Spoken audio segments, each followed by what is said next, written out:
Nous continuons avec notre enseignement, notre deuxième partie de l'enseignement que nous avions commencé concernant qu'est-ce qui s'est passé lorsque nous sommes nés de nouveau, qu'est-ce qui s'est passé réellement.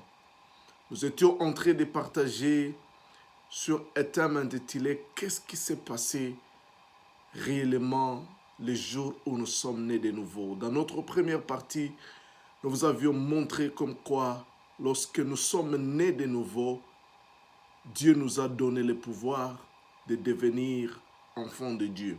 Le jour où tu as reçu Jésus-Christ dans ta vie comme Seigneur et Sauveur, il y a quelque chose qui s'est passé dans ta vie. Et la chose importante qui s'est passée dans ta vie, c'est que tu es devenu enfant de Dieu. La Bible dit qu'à tous ceux qui l'ont reçu, il leur a donné le pouvoir de devenir enfants de Dieu. Et la Bible dit que et si nous sommes enfants de Dieu, dans Romains chapitre 8, verset 15 à 17, si nous sommes enfants de Dieu, nous sommes donc héritiers et co-héritiers avec Christ. Donc ça, c'est le premier avantage que nous recevons à la nouvelle naissance. Ça, c'est le premier héritage que nous recevons à la nouvelle naissance. C'est ce qui se passe, bien-aimé dans le Seigneur. Deuxième des choses que je veux que tu puisses savoir, qu'est-ce qui s'est passé le jour où je suis né de nouveau. Nous ouvrons nos Bibles dans le livre de Éphésiens chapitre 2. Éphésiens chapitre 2, nous commençons au verset 1. La Bible dit, vous étiez morts par vos offenses et par vos péchés.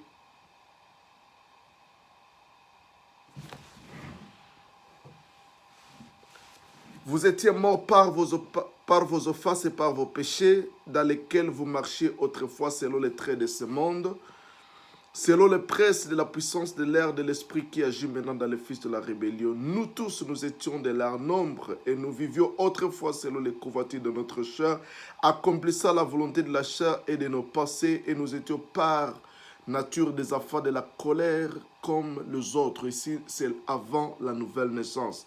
Mais Dieu qui est riche en miséricorde à cause du grand amour dont il nous a aimés, nous qui étions morts par nos offenses, nous avons été rendus vivants en Christ.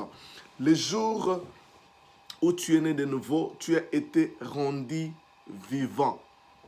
Bien-aimé dans le Seigneur, c'est le deuxième héritage que tu as reçu par la nouvelle naissance.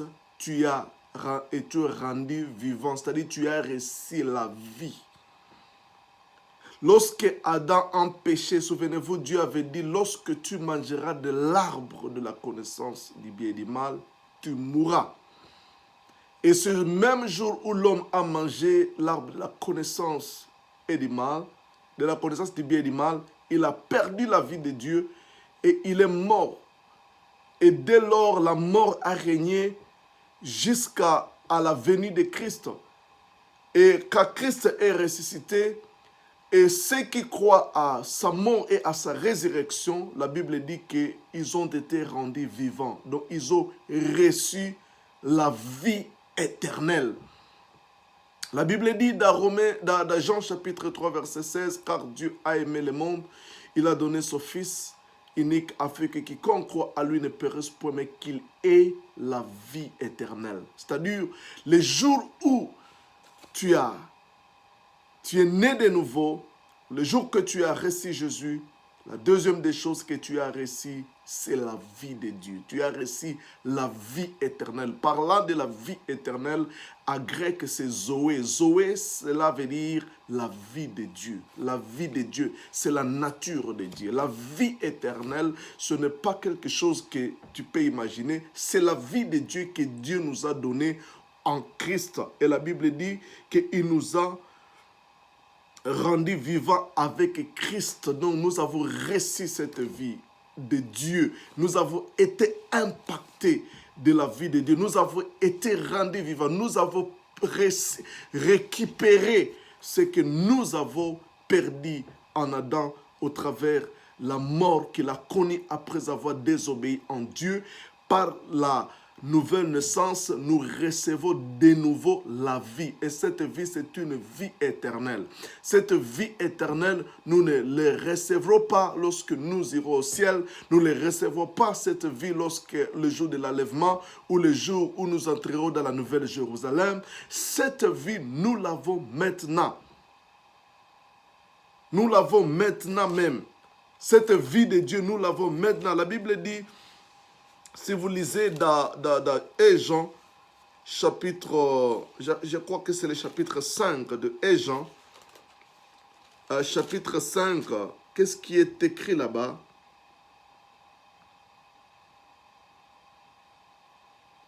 Il est écrit que nous avons celui qui a le Fils.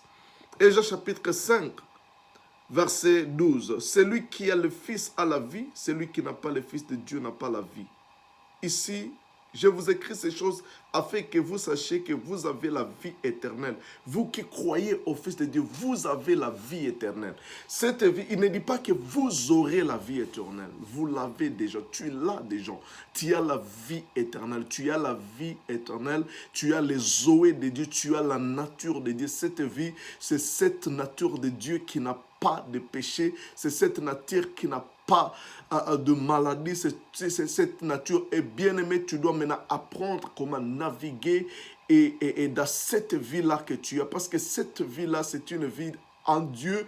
Dans sa vie, il n'y a pas de maladie. Dans sa vie, il n'y a pas d'échec. Dans sa vie, il n'y a pas de problèmes et de difficultés. Dieu a une vie de victoire, une vie glorieuse, une vie honorable, une vie puissante, une vie qui est extraordinaire. Et cette vie, tu l'as reçue le même jour où tu as reçu Christ dans ta vie et tu peux apprendre maintenant. Il te faut apprendre quand un enfant naît dans le monde, il doit apprendre comment vivre dans ce monde, comment marcher dans ce monde, comment bénéficier des choses appartenant à ce monde. Bien-aimé, tu as déjà, quand tu as reçu la vie de Dieu, bien-aimé, tu dois maintenant apprendre comment naviguer dans cette vie, comment vivre cette vie de Dieu. Et quand ceux qui ont compris ces choses, bien-aimées dans le Seigneur, comme j'étais en train d'écouter David Oyedepo, qui était en train de dire que pour la dernière fois qu'il a eu la rime, il a eu la rime pour la dernière fois il y a plus de 30 ans. Depuis que, pour la première fois, la dernière fois qu'il a eu la rime, le grippe, il y a 30 ans. Bien aimé, ce sont des gens qui ont compris comment naviguer dans cette vie de Dieu. Parce qu'un jour, il voyageait pour aller prêcher la parole de Dieu quelque part. Et il y avait beaucoup de poussière, vous savez, en Afrique, il y avait beaucoup de poussière dans la route. Et il commençait à rimer. Et c'était vraiment ennuyant. Et il a dit ceci, si Dieu vraiment était dans cette route, si Jésus roulait sur ces chemins, est-ce qu'il pouvait avoir la rime comme je l'ai aujourd'hui? Est-ce qu'à cause de la poussière, Jésus-Christ pouvait avoir la rime? Il dit que si Dieu ne pouvait pas avoir la rime en passant par cette route, si Jésus physiquement ne pouvait pas avoir la rime en passant par cette route, je ne peux pas avoir ça parce que je la vie même de Dieu, de Jésus. Alors il a pris sa mouchoir, il l'a jeté et il a dit à Dieu, si tu n'arrêtes pas cette rime, cet coulement de la rime, je ne vais pas l'essuyer jusqu'à ce que je vais arriver, je vais monter à la chair avec tous ces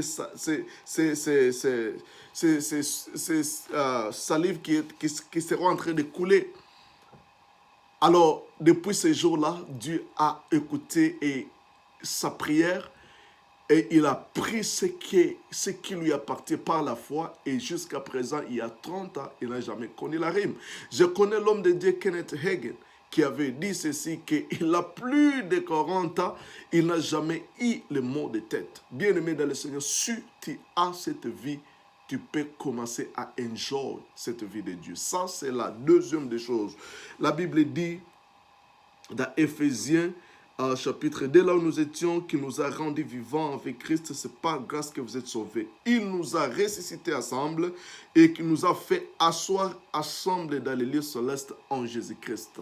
La troisième chose que tu dois comprendre, lorsque tu es né de nouveau, tu as été ressuscité avec Christ, oui, bien sûr, tu as reçu la vie, et tu as été transporté dans les lieux célestes. Ta vie est dans le lieu céleste en Christ à l'heure même. À l'heure même, bien-aimé dans le Seigneur, où tu as reçu Jésus, ta vie est allée, Jésus l'a pris, Dieu t'a transporté jusque dans le lieu céleste et aujourd'hui, tu es là dans le lieu céleste. Tu es avec Christ à la droite du Père dans les cieux à l'heure même. C'est par la foi, bien-aimé. Physiquement, tu peux être vu ici sur la terre, mais ton esprit qui a été régénéré est assis avec Christ dans les lieux célestes. Ta vie est là cachée. Là où Satan a été chassé, c'est là où tu vis aujourd'hui. Parce que la Bible dit que sa place n'a pas été trouvée dans les cieux. Il a été chassé, précipité sur la terre. Et là où Satan a été précipité, de là où Satan a été précipité, c'est là où tu habites maintenant. Là, dans le lieu céleste, au-dessus. Si Jésus est au-dessus de toutes les choses, si Jésus a été placé au-dessus de la maladie, des autorités, des dominations, selon Éphésiens chapitre 1, verset 18, toi aussi tu as été rendu au-dessus de toutes ces choses parce que tu es en Christ, dans les lieux célestes. Tu es là avec lui. La Bible dit, et il nous a fait asseoir ensemble dans les lieux célestes en Jésus-Christ. Nous sommes assis, nous sommes sur le trône. Nous sommes sur le trône, bien-aimés dans le Seigneur. Alors quand tu comprends ces choses, tu comprends que tu es au-dessus. Parce que la Bible dit, si tu comprends ces choses, c'est très important. Dans Éphésiens chapitre 1, verset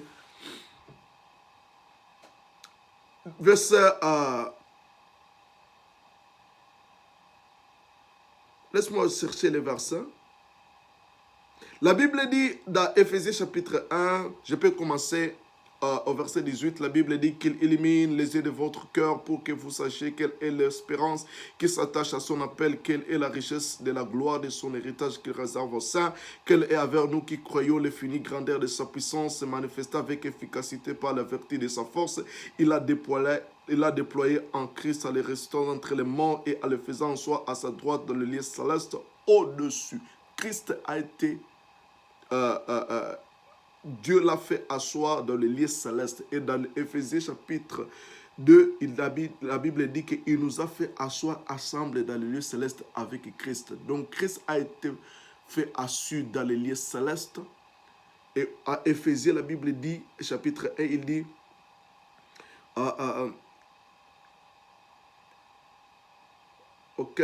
il a déployé en Christ en restant d'entre les morts, en faisant soi à sa droite dans le lieu céleste, au-dessus de toute domination. Christ a été placé dans le lieu céleste au-dessus de toute domination. Si tu es en Christ, tu es au-dessus de domination dans les lieux célestes. Et souviens-toi que ces dominations-là, si tu lis dans Éphésiens chapitre 6,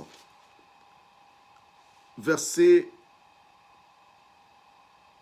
13, Paul dit ceci, c'est pourquoi prenez tous les armes de Dieu afin de pouvoir résister dans les mauvais jours et tenir ferme après avoir tout surmonté. Tenez donc ferme et d'avorer la vertu pour sentir. Non, laissez-moi commencer au verset 12. Éphésiens chapitre 6, verset 12. Car nous n'avons pas lutté contre la chair et le sang, mais contre les dominations. Nous luttons contre les dominations. Et la Bible dit ici que Christ a été placé dans les lieux célestes au-dessus des dominations. Et nous sommes assis avec lui dans les lieux célestes. C'est-à-dire, les dominations que nous combattons, nous sommes déjà au-dessus d'eux. Alors c'est là où je vais te dire que ton combat, les combats que tu fais, tu ne combats pas un démon des esprits qui sont au-dessus de toi. Satan n'est pas au-dessus de toi. Satan n'est pas fort que toi. Tu combats dans la position de domination, dans la position au-dessus, dans la position de dessus. Tu es au-dessus de domination en Christ. Et ces esprits que tu combattes dans les lieux célestes aussi, bien-aimé dans le Seigneur, tu es au-dessus. Donc tu combats, c'est comme les États-Unis, dont leur force, c'est de combattre au-dessus avec des avions de guerre. Et quand tu combats, ils envoient des missiles sur la terre. Bien-aimé dans le Seigneur, tu ne jettes pas de missiles à partir de la terre contre Satan, mais tu es déjà au-dessus de domination et tu jettes maintenant des missiles sur l'ennemi qui est en dessous de toi. Bien-aimé dans le Seigneur, Satan est en dessous de toi. La Bible dit que Christ est assis dans les lieux célestes au-dessus de toute domination, de toute force, de toute autorité, de toute puissance, de toute dignité, de tout nom qui a été nommé non seulement dans les lieux célestes, non seulement dans les siècles présents, mais aussi encore dans les siècles à venir. Il a tout mis sous ses pieds et il l'a donné pour chef suprême l'Église. Il a mis toute cette domination, ce pouvoir que Dieu a déployé à Christ. La Bible dit qu'ils ont été mis au pied de Jésus. Or, le pied de Jésus se trouve sur son corps et le corps, c'est l'Église. Et comme vous le savez, laisse-moi vous dire un mystère que un esprit n'est pas autorisé à agir dans ce monde physique. Parce que ce monde appartient aux gens qui ont la chair. Pour que Satan puisse, lui qui est un esprit, puisse travailler sur la terre ou puisse agir sur la terre, il doit chercher un corps de la terre pour agir. Vous souvenez-vous, dans le jardin d'Éden, il a fallu que le diable prenne le corps d'un animal qui est de la terre pour qu'il puisse approcher Adam. Il ne pouvait pas approcher Adam avec son état d'esprit. Étant un esprit, il ne pouvait pas venir sur la terre parce que cette terre appartient aux hommes, aux actes qui ont de la chair. Sans la chair, tu ne peux pas vivre dans ce monde. C'est pourquoi, quand ta chair meurt, bien-aimé, tu n'es plus vivant sur la terre et tu ne peux plus être sur la terre. Quoi que tu es vivant, celui qui est mort, ce n'est pas à dire que c'est fini pour lui. Il est toujours vivant, mais il n'est plus vivant sur cette terre parce que son corps est mort. Alors, Dieu aussi, pour venir sur la terre, il a fallu qu'il prenne un corps. Voilà pourquoi il est né comme un homme. Il a pris la chair d'un homme, Dieu parmi nous, Jésus-Christ est venu dans la chair, il a agi comme fils de Dieu et ici sur la terre, il a agi physiquement dans le corps. Et après avoir ressuscité, il est allé dans les cieux, mais il veut toujours continuer avec ses actions sur la terre et il continue maintenant ses actions au travers son corps mystérieux qu'on appelle l'Église. Alors, bien-aimé dans le Seigneur, comprends une chose, que tu es au-dessus, tu es dans les lieux célestes, ta vie est dans les lieux célestes et les combats que tu mènes, tu le mènes à partir de dessus. Satan est en dessous de toi, Satan est sous tes pieds et tu es au-dessus des dominations, des autorités, de tout nom qui peut être nommé sur la terre. Tout ce qui a un nom, tu es au-dessus d'elle, c'est que ce soit la maladie, que ce soit l'échec, que ce soit la pauvreté, tu es au-dessus de tout ce qui a un nom, parce que tu es au-dessus. Christ t'a placé, Dieu t'a placé et t'a fait asseoir en Christ dans les lieux célestes. Tu es assis sur le trône, tu règnes maintenant, bien-aimé dans le Seigneur. Tu as l'autorité, tu as la domination, tu as l'autorité. Ça, c'est le troisième des choses, bien-aimé. Notre vie a été... Et laisse-moi terminer par ceci. L'autre chose que Dieu nous a donnée au travers la nouvelle naissance, c'est l'autorité. L'autorité. Luc chapitre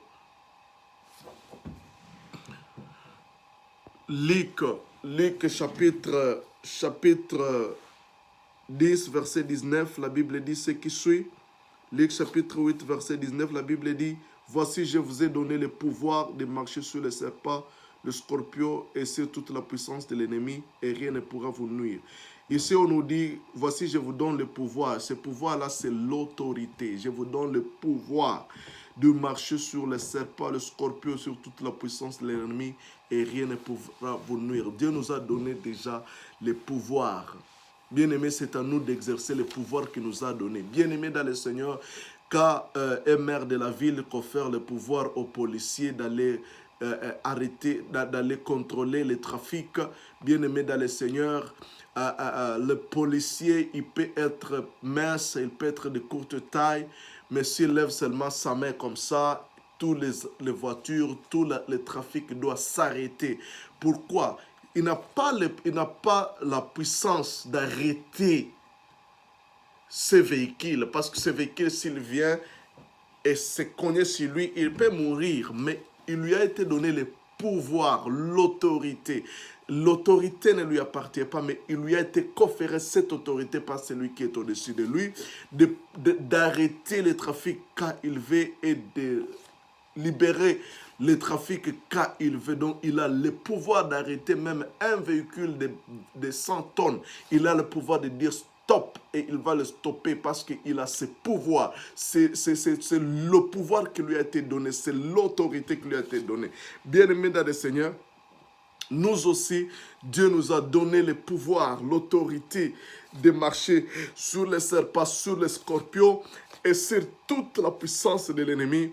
Et il dit que rien ne pourra nous nuire. Ça, c'est la parole de Dieu. Satan ne peut pas nuire à ta vie. Bien-aimé dans le Seigneur, cessez d'élever Satan, tu as le pouvoir, Satan n'a pas le pouvoir de te nuire. Voilà pourquoi moi je ne prêche pas Satan, oh Satan, Satan, Satan. Dans mes prédications, j'ai enlevé le nom de Satan, je parle épée de Satan, et quand je parle de Satan, c'est pour te montrer, toi chrétien, comme quoi Satan est nul. Il a été mis sous tes pieds, il est un ennemi vaincu, il a été vaincu sur la croix de Golgotha et toi tu es plus que vainqueur, tu marches dans la victoire et tu as la victoire de Dieu.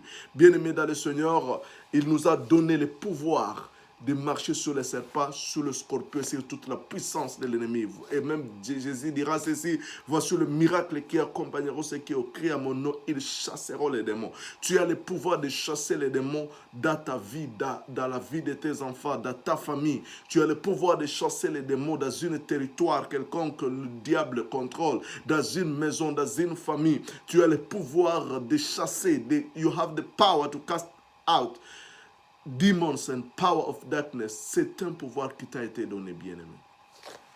Et je termine à ceci, ce que Jésus a dit dans Matthieu chapitre 8. Il dira ceci à ses apôtres, à ses disciples. Puis, ayant appelé ses 12 disciples, il leur donna le pouvoir de chasser les esprits impurs, de guérir toute maladie et toute infirmité. Bien-aimés, Dieu nous a donné le pouvoir non seulement de chasser des esprits impurs, mais il nous a aussi donné le pouvoir de guérir toute maladie et toute infirmité. Nous sommes capables, par le pouvoir qui nous a été conféré par Jésus, de chasser des esprits impurs et de guérir toutes sortes de maladies et de toutes sortes d'impuretés. Que Dieu te bénisse. Bien-aimé dans le Seigneur, c'est épais ça. Il y a beaucoup de choses, peut-être nous en parlerons un autre jour. Sachez une chose, que par la nouvelle naissance, tu es devenu enfant de Dieu. Par la nouvelle naissance, tu as la vie éternelle. Par la nouvelle naissance, tu es assis avec Christ dans les lieux célestes, au-dessus de domination des autorités, des principautés, des forces des ténèbres. Et quatrièmement, tu as le pouvoir de chasser. Tu as le pouvoir de marcher sur les serpents, les scorpions, c'est toute la puissance de l'ennemi et rien ne pourra vous te nuire. Tu as le pouvoir de chasser les esprits impurs, tu as le pouvoir de chasser les démons, tu as le pouvoir sur Satan et sur tout son royaume. Cinquièmement, il t'a donné le pouvoir de guérir les malades et de toutes sortes d'infirmités. Bien-aimé, guérir.